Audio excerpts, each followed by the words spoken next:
PhotoBiz Live. I am Jeremy Heiler. I'm the creative director, and we're going to be focusing on SEO today. So we want to have your questions. So if you have any live questions, Hmm. please let us know in the comment section. We're going to, focus on SEO and the future state of it. So that'll be a lot of stuff and the main goals today.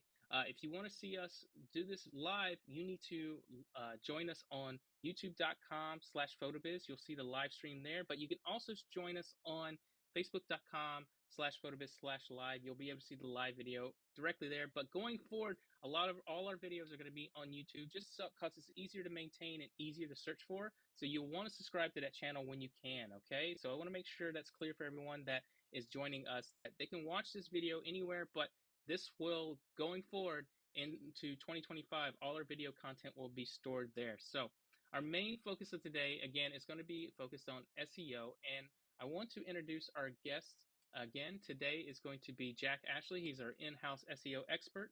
We are going to talk about, SEO. We had a great time talking about it last time, but I think a big focus of today is the current state of it and the future of it. So let's welcome Jack. Hey, Jack. Hey Jeremy, how's everything going? Well, looks like now the technology wants to work, so I'm happy. All right, perfect. I'm glad we got that.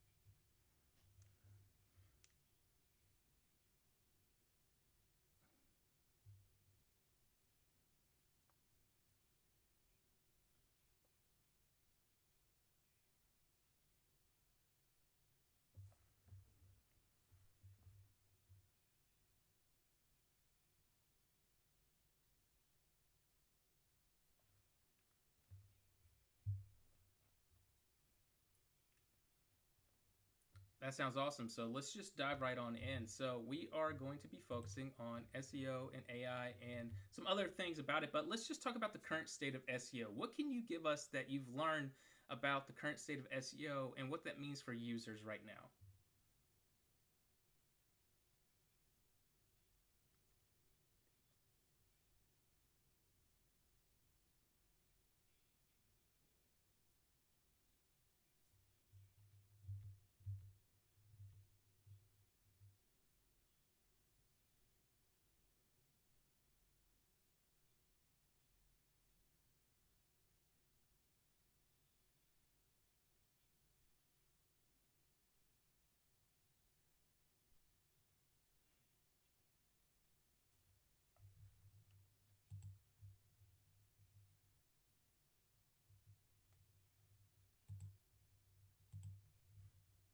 Searching for something is matters more and more. Uh, with that being said, user intent isn't always going to be looking for purchasing or conversion. You have to understand why someone is searching for a target keyword. So just incorporating those target keywords within the content, whether it's headshot photography, wedding photography, they're not always going to lead to a click. So you can blog about headshot photography clients all you want, but the intent behind searching for something isn't always going to match the content. So creating content around that search intent is vital right now. So when you're talking about zero click, and I think I know what now is technically happening with Zoom, but we'll go back to it. But like, okay, so AI and zero click search. So I'll break it down a little bit. I've learned a little bit about it myself just talking to you. But so zero clicks era is what we're currently in. So if you have gone to Google lately and you just type in like any type of subject, you'll notice that the AI has completely become more of the search results where it'll actually break down information that it discovers for you. And sometimes that leads to not even having to click on content to really research. So, is that kind of how we can describe this zero click era? Yeah, exactly. And I'm sure a lot of people have experienced this, but there's been a trend of decreased website traffic overall. A lot of websites are experiencing 80% losses in traffic over the past year, and it's kind of backing from the helpful content update back in September of 2023. But now that I'm looking back at that update and every Google algorithm update, it's kind of leaning more and more towards helpful content that is available on zero-click searches, whether it's in AI overviews, it's in featured snippets, whether it's something else, whether it's through generative AI.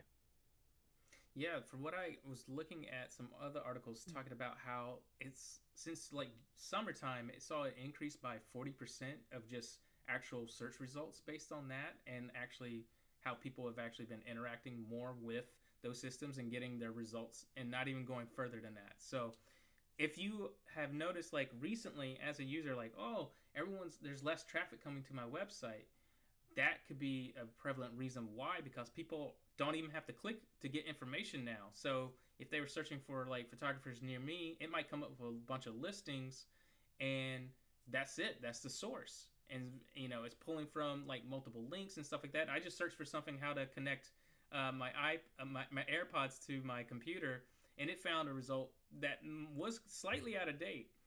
One that was from like when wired AirPods was still a thing. So it took me a second to figure out how even to connect that stuff based on it found something, it created a snippet, and then it gave me a how to do it versus clicking on the link itself. So that seems to be very common that's happening. And I've noticed the uptick myself. I'll search for things and immediately I get those results. And sometimes it's satisfying. Other times that's when I actually have to go into a website.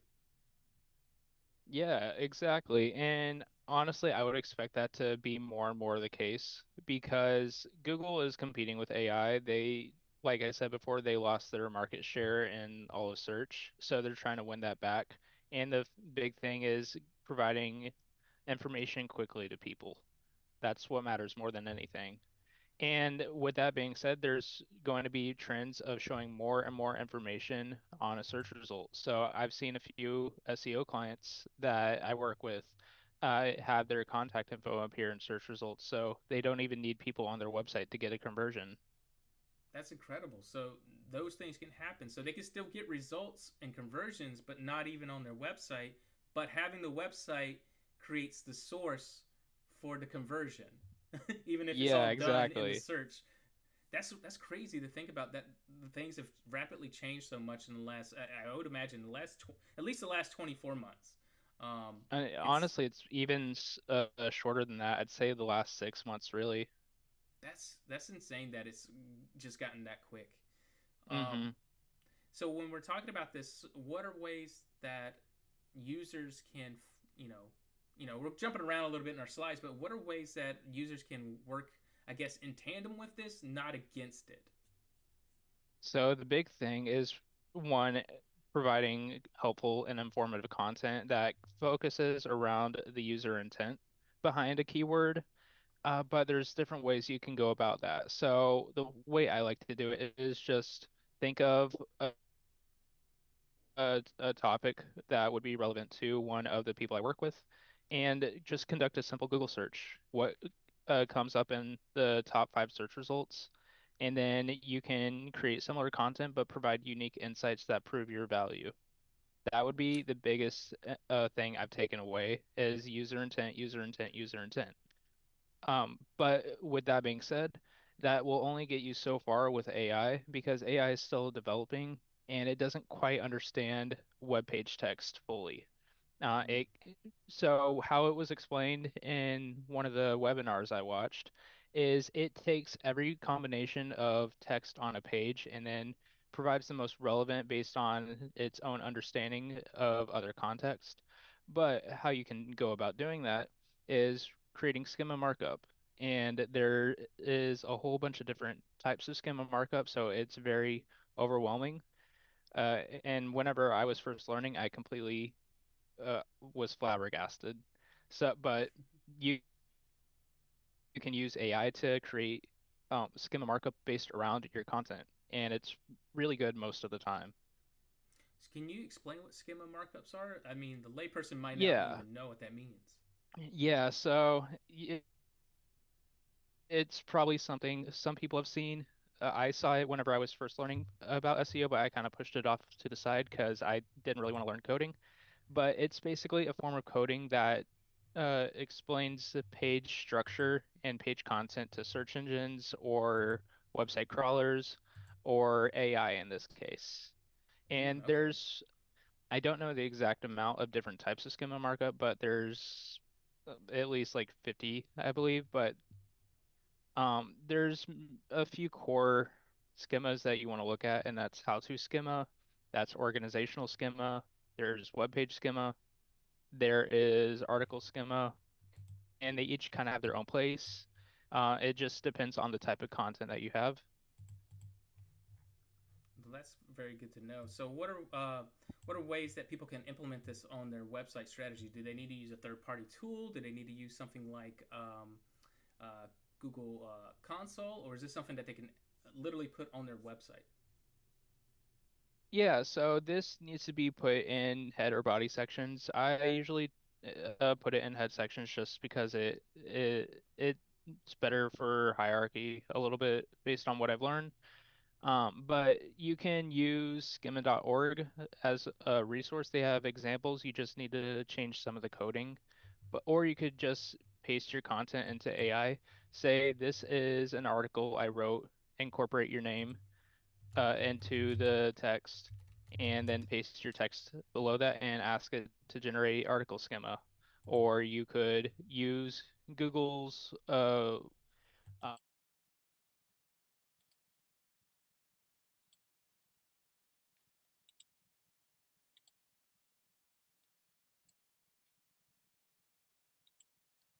schema, and it will generate a template. You just have to change some of the details in the coding because it'll provide general like image object instead of what the actual name is of the image. So it's a way for you to provide a good layout for the schema markup, but ChatGPT will allow you to be more specific and it will be a lot user friendly. So that's good to know. So they can, oh, yeah. So if they don't know how to use code at all, that's something they can definitely lean on some of the AI tools that are out there right now. So let's let's talk about search intent alignment. So we got this pulled up over here. So tell us a little bit more about this. Yeah, so what search intent really means is understanding why your user is searching for that keyword. So people, if you do keyword research and you see headshot photography is a really highly searched keyword, has a low keyword difficulty to rank for, you need to understand why people are searching for that key phrase instead of just incorporating that word throughout your website because you're not really going to rank for it if people don't go to your website based on that search term. So, for example, there's three main categories for headshot photography. There's probably someone looking for a headshot photography as a service. They are looking for headshot photography examples. Maybe they have an article they need an image for, or Mm-hmm. maybe there's a reporter looking for a headshot photographer to interview. Interesting. So that would be understanding the user intent behind that, and you can create content based around that. You can talk about your headshot photography services. There's a fourth one. You could maybe like headshot photography, like pros and cons, stuff like that. Mm-hmm. But that would be more or less on the user intent, and that would be like more on the client side. So Yeah. the I guess you could categorize that as the first topic as well. So when So a photographer's thinking about this, they need to think about how this would reflect on their business. So if you're educators, the yeah. pros and cons might be something that you utilize, but not so much if it's you trying to find clientele. Yeah, exactly. And like we've seen that with a few blogs that we've written, like they get highly searched and they generate a lot of traffic, but not necessarily convert. Yeah, because sometimes people are only searching for specific things. Like if we're writing something about social media, that's gonna get Hmm. eyes on us from all different directions, not just from photographers, not just from even our current clients. It's gonna get people who just search out for something like, hey, something something 2025. It's gonna probably get a lot of more eyes on it than anything else. Yeah, that's correct. But a big thing with that is with user intent, it falls under the same thing with AI. So AI is also like very heavy on user intent because it looks for context and relevancy, not necessarily what's ranking highest. Okay. So we always got to be aware of those types of situations because again, it might not be number one. It might be later down the page or what it thinks most specifically about the searcher's intent at the end of the day, which is kind of like the most basic form of search intent. I mean, I guess it could be someone saying like photographer near me, because it's Hmm. knows that you're looking for someone in that bubble or that sphere that's been created, and Yeah, then you're giving it exactly. But just GPS having that coordinates. keyword in the content isn't going to guarantee any rank. Correct, because I mean, I think that used to be like the one workaround we would tell people like, "Hey, I'm not ranking on first page." Well, did you know if you had a Google business page, you could you could be Yeah. in the search results right away? Yeah, so something else that was really interesting that I heard from a couple of different people is that just incorporating keywords, you don't need to do that. Like you should still do your keyword research and use those target keywords, but you can rank for specific topics and not even have keywords relevant to them, which is weird, Wow. right? It sounds counterintuitive, Yeah. but you can have, like, say you want to rank for the best headshot photographer.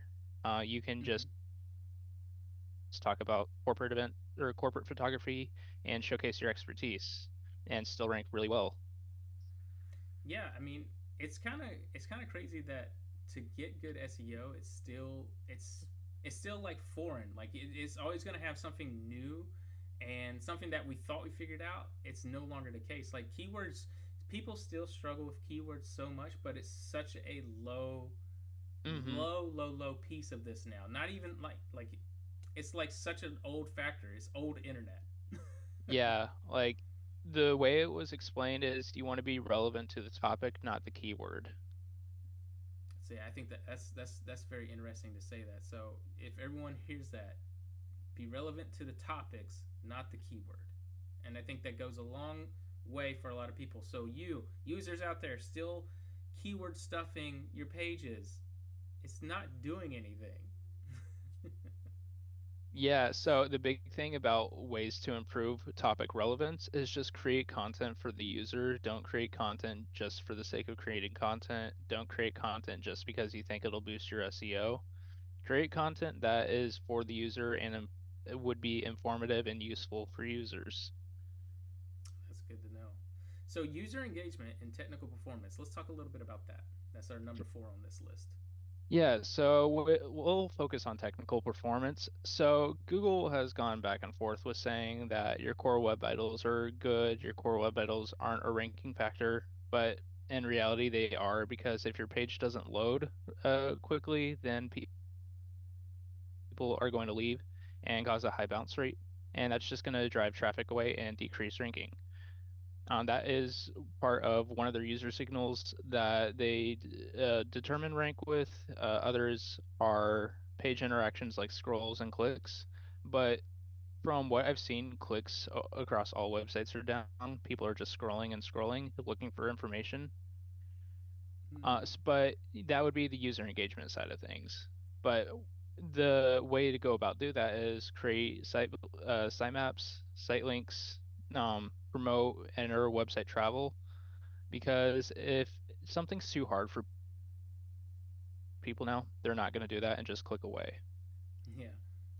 Yeah, for example, like if I'm looking for pricing for a photographer, this actually happened about a week ago with one of the newly SEO people that signed up as part of our early Black Friday sale.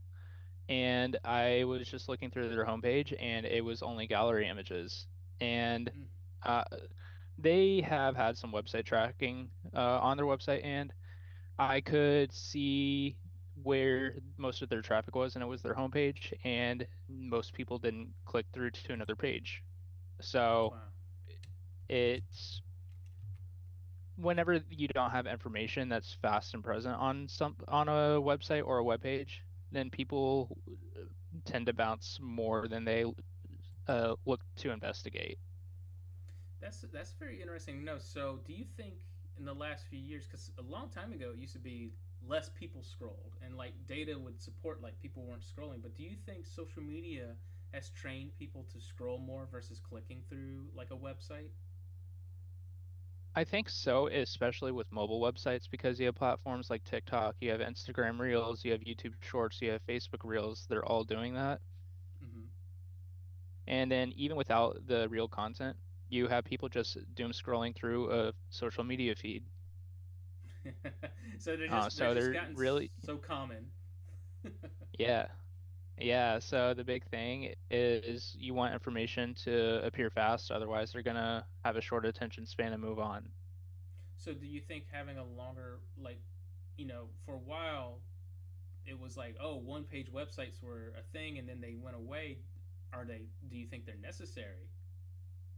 I'm personally not a fan of one-page websites just because it kind of defeats the topic relevancy, especially if you have more than one type of photography or more than one focus.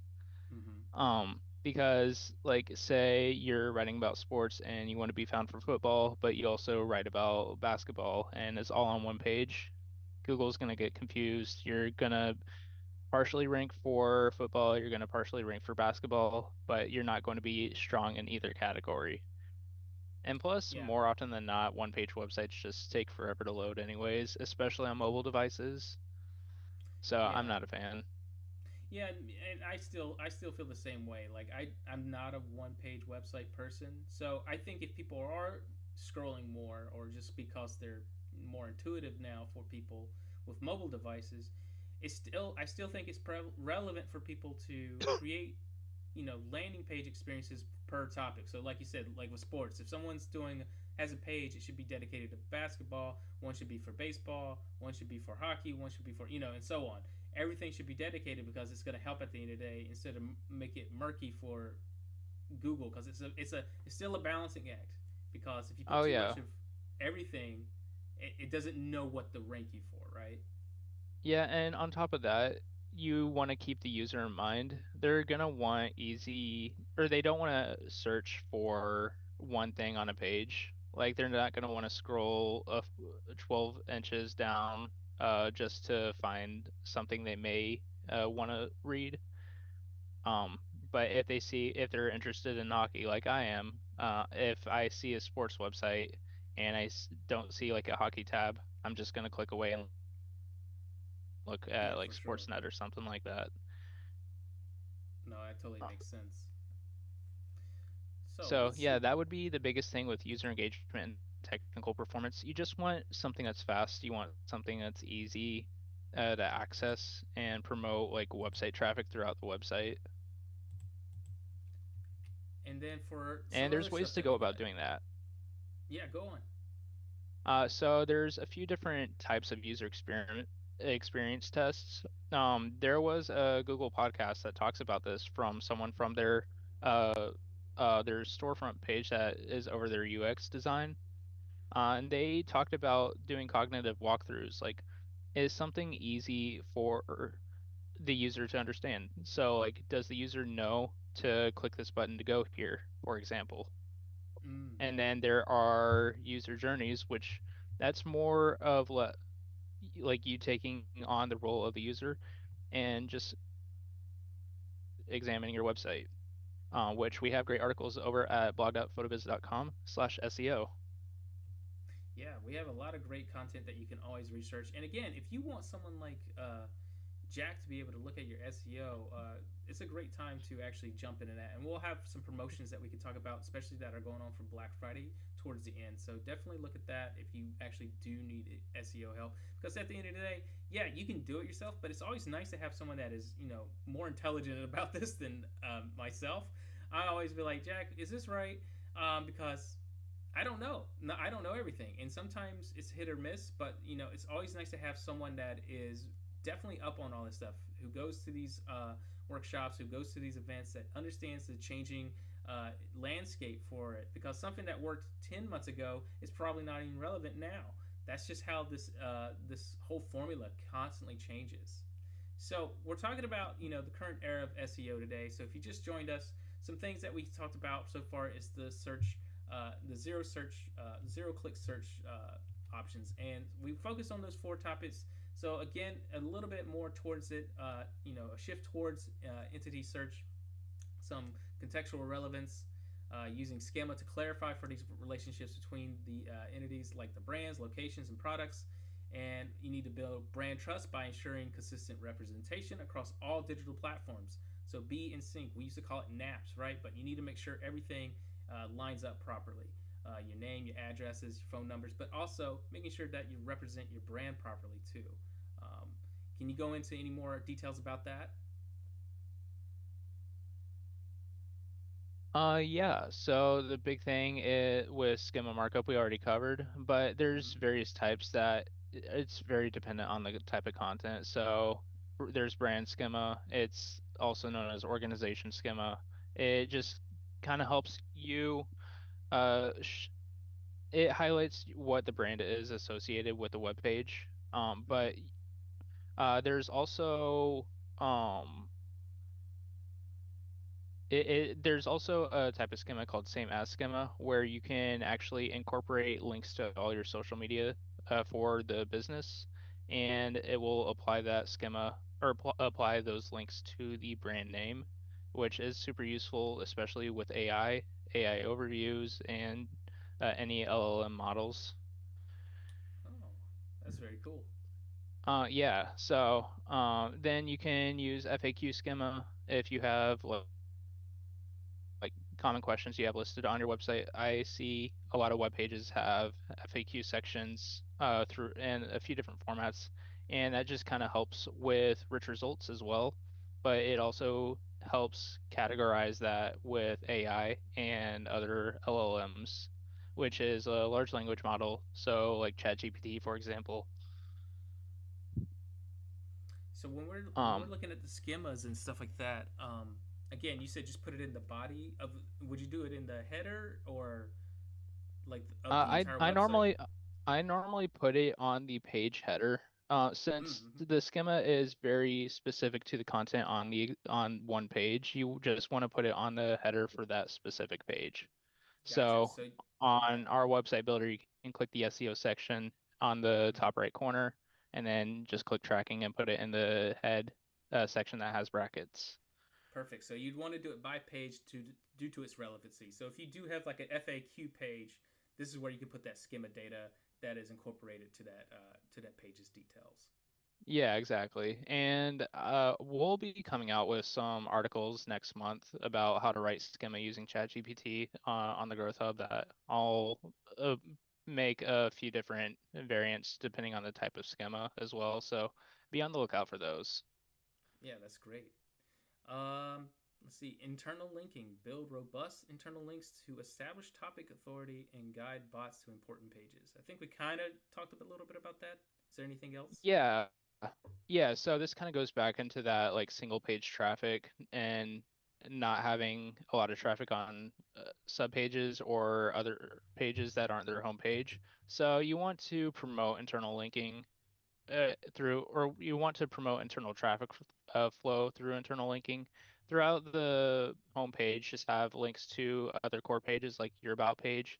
I usually recommend having a small about section on the homepage and then linking that to a more dedicated page that you can be a lot more detail, incorporate your experience, and provide that value to people. And you can link to product pages as well. That's a great one that can boost conversions for that traffic on your website. Very cool. Um, yeah. All right, let's move back. Let's jump back a couple slides. So we're Uh, gonna jump into, let's see, where are we at? Current era. So we're gonna talk about unique insights needed, actionable insights. Can you talk a little bit about insights and things like that? yeah. So with the unique user data, this kind of goes back to the user intent. Why do people do what they do on your website? Like, so you can use hot maps like Hotjar to help with this, but you can use metrics within Google Analytics. Just look at user experience. You look at your average user engagement time, but you can break that down by seeing page interactions and break it down by how many users did this, what was the average search user time on the page. And I believe you can break it down to the specific user. For example, like earlier today, I was looking at someone's website, and about 60% of their website traffic, each person was less than 20 seconds on their homepage, and then they bounced. Oh wow. But then they had a few people that were on there for about about 5 to 6 minutes each, so that brought their average to about a minute and a half. Mm. So the average user time isn't always something good to look at because it's not going to tell you the full story. That's very But interesting because I'm curious, like how does Google weigh that? Like, so obviously, if someone's on the page longer, it boosts like the interest of this page, so that's how it helps with the rankings, right? So, mhm. but if someone were to bounce, then does that knock it down swiftly, or is it just kind of just averaged in? So it kind of depends. So another thing that I learned is Google looks at rankings dependent on the user. So say let's take the example of the person that was on the web page for 20 seconds and then they bounced. That link is not relevant to that user in Google's eyes. But Mm, if they're on the page for 5 minutes, depending on, let's just say it's on the homepage, they could be looking through, but it all depends on what they do while they're on that page. So if they're just sitting there idling, then they got up from their computer and they went to go get like a cup of coffee or something. But mm, if they're looking through it, they're scrolling, interacting with the page, then that's a different story.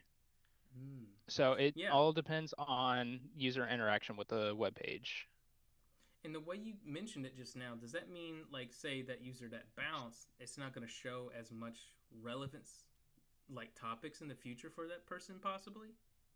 Maybe it's not going to be anything immediate, but it's Mm, just going to be a ranking signal that gets sent to Google, and that's kind of why that would lead to their ranking dropping for whatever they appeared in that search for. But mm, if they had more users that interacted with the page, then it would counterbalance, and that would probably boost the rank. So not all bounces mm-hmm. are necessarily a bad thing because you're going to have them no matter what. Yeah. But it all depends on how many people are interacting with your content and versus how many are just leaving. Wow. I wonder if the future of SEO will be more curated, if that makes sense. Kind of like how, if you go to YouTube, you click on one video, and if you watch it long enough, the next thing you know is all you see is topics based around that as like the dominant of the algorithm choices. So I wonder if that eventually the search becomes more aware of like this person likes to search for these things, so I'm going to create more relevant topics or something close enough. And then if someone were to bounce So there, there, it's like, that's kind go on. Yeah, so that's kind of already happening. Like each search is a little bit personalized, which Mm, is like you can even see this if you search for whatever search term and then you click on an incognito tab and you can mm-hmm. search for that again and you'll get a different set of results. So it's already doing it, but maybe it's just not as heavy-handed as video Yeah, content. yeah, exactly. Eventually, it probably will be a lot more tailored. I think that's probably going to be within the next 5 years if the search results are still a thing with the way Google's going, Yeah. because right now their big push is AI and easy information search. Mm. So let's look at some of the other acts. So we talked about actionable insights, recovering from HCU. Let's talk about that. What is that? Yeah, so we mentioned this earlier, but the HCU is the helpful content update from September 2023. Mm-hmm. This caused a lot of websites to see a 90% decrease in traffic, and there hasn't really been any recovery from that Mm-hmm. unless you basically completely redo your site. So, I haven't worked with anyone that was directly hit by the helpful content update, but there were a few people that were at SMX, and one person was actually able to see significant recovery because they built the website or they rebuilt it completely for the user in mind. So they wanted to make sure their user journey and navigation was proper and that every information was usable, readable, and built for the user, not search engines. And I've seen a lot of trouble with that because a lot of people are using AI now to write content and not modifying it. And that is becoming the average for uh, websites now. So the Mm. reason why you gotta customize that. is to be above average, and that's how you increase ranking. So for people that are utilizing like AI to for content development, it's strongly recommended to use it as an aid versus a replacement. Is that correct? Yeah, so we use AI. I use it for writing blogs, but it's all about customizing it and making it better quality and for people to read. Because AI can create a great draft, but if everyone is using AI, it's all going to sound the same, and there's Mm-hmm. no uniqueness. So you gotta customize it and make it unique. Yeah, that's for sure. I think a lot of the there's tails to it, I guess you could say. So Oh it's yeah. be and like words like my favorite is if I was writing a blog article, I'll uh, I'll get kind of like well I want an idea for something, and it always starts off in the digital age, and I'm like, all right, you don't need to Oh say yeah. that. That was the exact one I was gonna say. It always goes to that one, and I don't know why it's such a relevant thing for the AI to talk about it that way. Because we've lived in the digital age so long that it doesn't even seem like Hmm. even a relevant term to even describe. I think the digital age has been 25 years plus at this point, almost 30. Yeah. So let's move on, Mr. AI. It's just very interesting that as time goes on we will have more of these assisted tools, these automations, these AI assistants that are there and available, and they're great. But again, like you said, we have to find ways to utilize them, not as a one all be all, but how can we use them as a resource, maybe for collecting information, maybe for even it's better than spell check, anything like that. It's nice to have something like, hey, make sure this is clear. There's clarity to this subject that I'm writing, because I think a lot of people get hung up on just writing content for themselves, especially for like home Hmm. pages. I'll see a homepage and there's like nothing on there. I'm like, well, I don't even know where you're located at, first of all. So it's like, if you were able to have an assistant that could do that, with our Ask PhotoBiz AI system, you can just be like, hey, I'm a photographer located in X area. Can you write this information out? And then it can spit it out. And then from there, you can make whatever modifications to make it more personalized at the end of the day. So it's not the end all be all. Yeah, exactly. It would be like you're looking for a template for a resume, and then you just copy word for word the first image you find on Google Images. Or selecting a PhotoBiz template and not replacing any of the placeholder content. Oh yeah, seen that all too much. You're like, I don't think that's yours. Hmm. So link building, let's talk about that for our last half today. So we've touched base on it a little bit, but let's go in depth. So in 2024 and leading into 2025, what can we talk about for link building? Yeah, so I'll talk about how uh, Google determines um, relevancy with link building. So it uses a function called spam brain, and it determines how relevant a link is. Uh, like the base domain, say we have a guest blog on Forbes.com.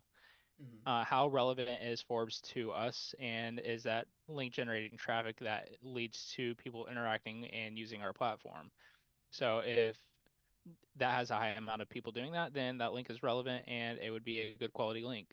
But say you get a message from some random person on your website and they're offering 1,000 hyperlinks on different websites for $10, and you go through with that, those links are going to cause deranking because that's just going to be seen as spam, and that's Mm. kind of the whole purpose behind Spam Brain. And they actually just updated their link spam article over on developers.google.com, addressing this exact issue because a lot of people buy backlinks and a lot of people think that's the answer when in reality it isn't. Mm. Yeah, I just saw something this morning, and I wonder if this is. I mean, obviously, this probably affects some aggregates because some of them you have to pay to play, right? Yeah, of Like course. my favorites are those top 10. So for us, relevant to our business, top 10 photography website builders. Every single Hmm. list you see out there, typically you see It's out all there, paid. it's all paid. It's pay to play. So obviously, who's got the most money in their piggy bank is going to probably be ranked number one, and typically you see that be Wix. Wix. If I have to name a competitor, they're always going to be number one on every list for every website builder, and then followed up by another competitor that is well known in that space as well. And this is always how it goes because they can pay the exorbitant amount of how much these pay to play models are.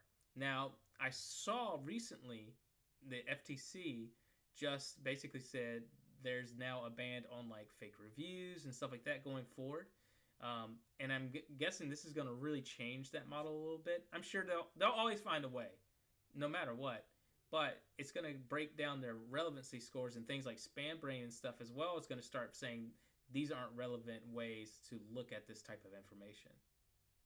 Yeah, exactly. Because there's too much room for bias in that case. And that was another thing that was updated on Google's backlink policy as well. And so they're just going to go through those and anything like that, it's going to be a flag that backlink is going to be unbeneficial. Wix probably has a few thousand backlinks, so they probably don't need to worry about that. Yeah, they're probably Um, but fine. yeah. Yeah, they, But in the they case you're paying for a backlink, you're gonna get flagged for that. Yeah, and at this point, like you said, they wouldn't have to worry about that. Big competitors wouldn't have to worry about that. So anyone you're competing with, it's going to be on your scale. It's going to be different than what we're scaled at. Obviously, anyone that's bought those links that has that relevancy, they're already been around 20 plus years. At this point, people who know who they are, they've already submitted themselves. But for you, a photographer, you need to think about how you can not feel like you need to buy into those systems because those systems can actually be a detriment at the end of the day because next thing you know you're on all these lists and these have been like quote unquote blacklisted by the spam systems out there and now you're going to drop off and be unrelevant at the end of the day. Yeah, exactly. And I just thought of this just now, but I wonder how this is going to affect influencer marketing. Oh, that's a very interesting. Why do you think it'll be a big hit on it?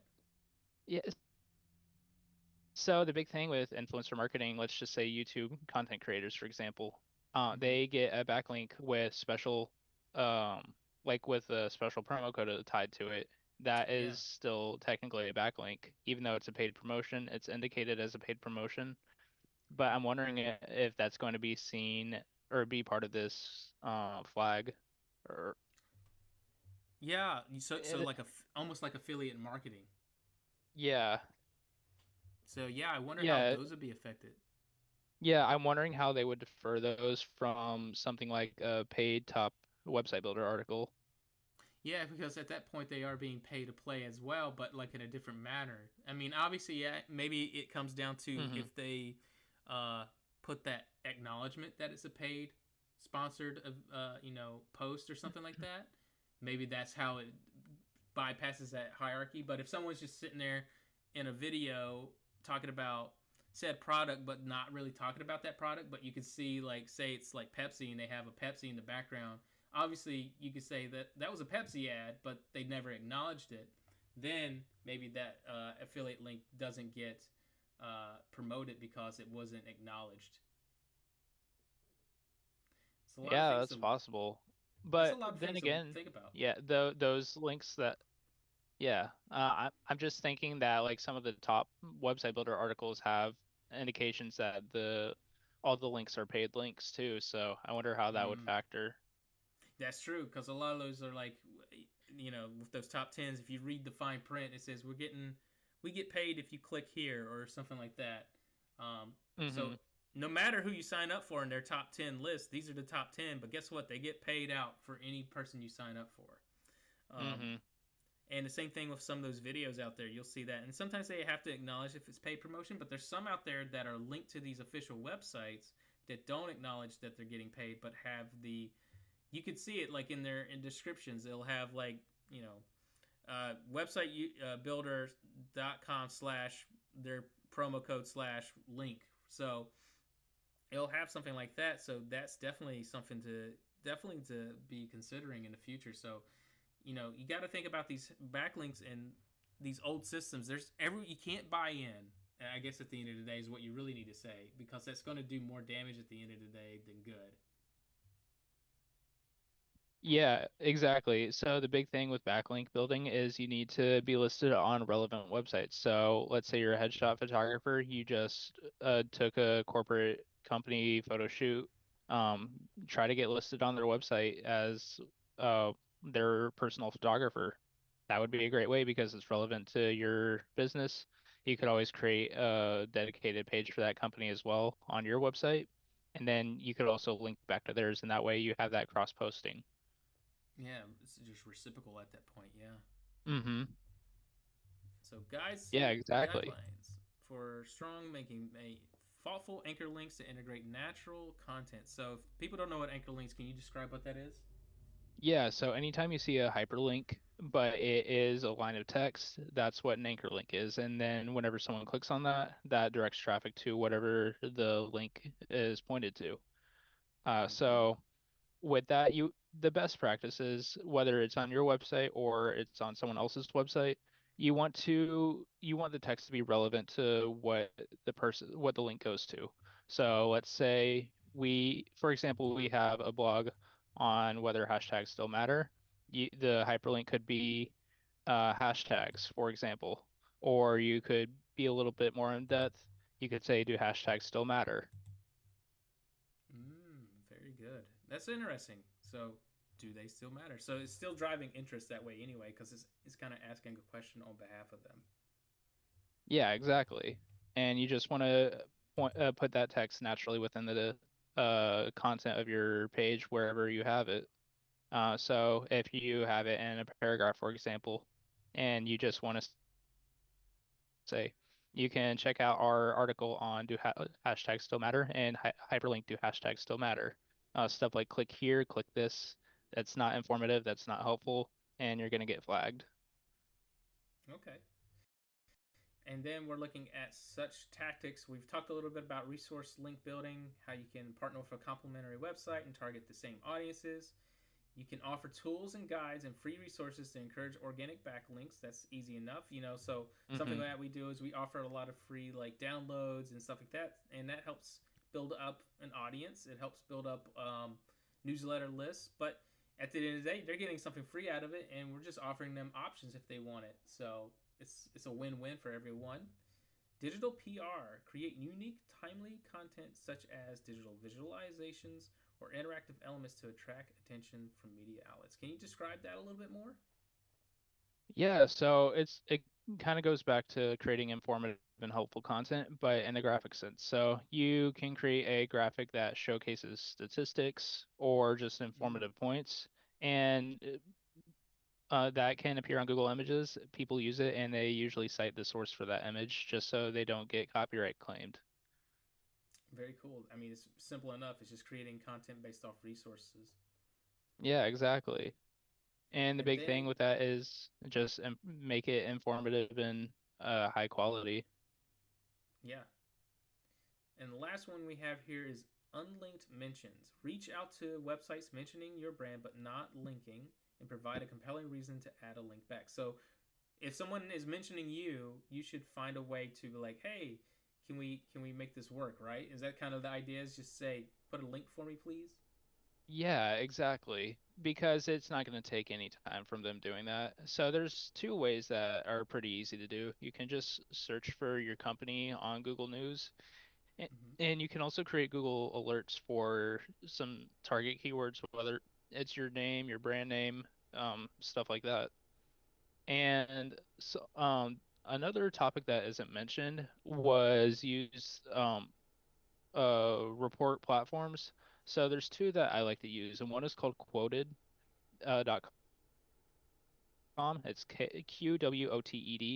I Mm-hmm. use that for PhotoBiz.com, and it provides a list of PR sources that list out daily article topics that they need citations for because they want to boost their own trustworthiness.